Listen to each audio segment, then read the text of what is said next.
உலகத்தில் நம்ம உயிரோடு இருக்கிற வரைக்கும் இந்த டெம்ப்டேஷன் வரும். ஏன்னா அது சாத்தான் பண்ணுற வேலை. டெம்ப்டேஷன் சொல்லி பாவம் செய்ய சொல்லி ஒரு தூண்டுதல், இப்படி பண்ணு அப்படி பண்ணுன்னு ஒரு எண்ணம், இது மனிதனுக்குள்ளாக வருவது சாதாரண, எல்லாத்துக்கும் வரும். உயிருள்ள எல்லா மனிதனுக்கும் அது வரும். அது நம்ம ஏற்றுக்கொள்ளும் பொழுது அது பாவமாக மாறுகிறது. ஏற்றுக்கொள்ளாத வரைக்கும் பாவம் கிடையாது. அப்போ இப்படி ஒரு தாட் வந்துச்சு பிரதர், அதனால நான் பாவம் செஞ்சிட்டேன்னு பயப்பட வேண்டிய அவசியம் கிடையாது. சாத்தான் அந்த ஒரு தவறை செய்ய சொல்லி ஒரு தூண்டுதலை கொடுக்கிறான். அதை ஏற்றுக்கொள்ளாத வரை நாம் பாவத்தில் விழவில்லை. Praise the Lord. Hallelujah. Yes brother. சொல்லுங்க பிரதர். ஒரு டவுட். இறை வார்த்தையில வந்து பாவம் செஞ்சாதான் பாவம் இல்லை, மனசுல நினைச்சாலே பாவம் அப்படின்னு மத்தேயு அதிகாரத்துல இருக்குது. ஆமா பிரதர், மனசுல நினைச்சானா நீங்க அதை அக்செப்ட் பண்ணாதான். ஓகேங்களா? இப்போ இந்த பொண்ணு அழகா இருக்கா, அவளை போய் தப்பா நினைக்க சொல்லி ஒரு எண்ணம் வருதுன்னு வச்சுக்கோங்க, அது நம்ம கையில் கிடையாது. Devil can bring. அதை நீங்கள் அதை ரிசீவ் பண்ணீங்கன்னா பாவம். ஆமாம், இந்த பொண்ணு அழகாக தானே இருக்கான்னு ஆரம்பிச்சிங்கன்னு வச்சுக்கோங்க, பாவம். கரெக்டா?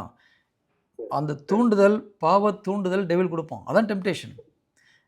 டெம்ப்டேஷன் ஜீசஸ்கே வந்தது பிரதர். ஓகேங்களா? நாம் எல்லா வகையிலும் சோதிக்கப்பட்டது போல் அவரும் சோதிக்கப்பட்டார், ஆனால் பாவத்தில் விழவில்லை. அப்போ நமக்கு வந்து டெம்ப்டேஷன் ஜீசஸ்க்கும் வந்தது. ஸோ டெம்ப்டேஷன் எனக்கு டெம்ப்டேஷனே வரக்கூடாதுன்னு சொல்ல முடியாது. நம்ம பரலோக மந்தத்தில் என்ன சொல்கிறோம்? டெம்ப்டேஷன் வந்து எங்களை காப்பாற்றுங்க ஆண்டவரேன்னு சொல்கிறோம். அங்கே வரக்கூடாது நம்ம ஜெபிச்சா அது சரியான ப்ரேயர் கிடையாது. வரும், அதை மேற்கொள்வதற்கு நமக்கு சக்தி வேணும், அவ்வளோதான். ஜீசஸ் எங்கேயுமே பிரச்சனை உனக்கு வராதுன்னு சொல்லலை, ப்ராப்ளம் வராதுன்னு சொல்லலை, இல்லையா? ஏசு கிறிஸ்து வந்தால் ஒரு பிரச்சனையும் வராதுன்னு நீங்கள் யாராவது சொன்னாங்கன்னா அது தப்பு.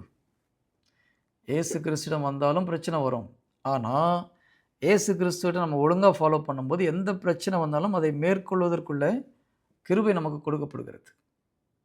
ரெண்டு வித்தியாசம் இருக்குது. சிலர் வந்து இப்போது ப்ராப்ளம் வந்தோன்னா ஐயோ என்ன ஆண்டவர்கிட்ட வந்தாலும் ப்ராப்ளம் வருது. ஆண்டவர்கிட்ட நெருக்கமாக வந்தாலும் ப்ராப்ளம் வரும்.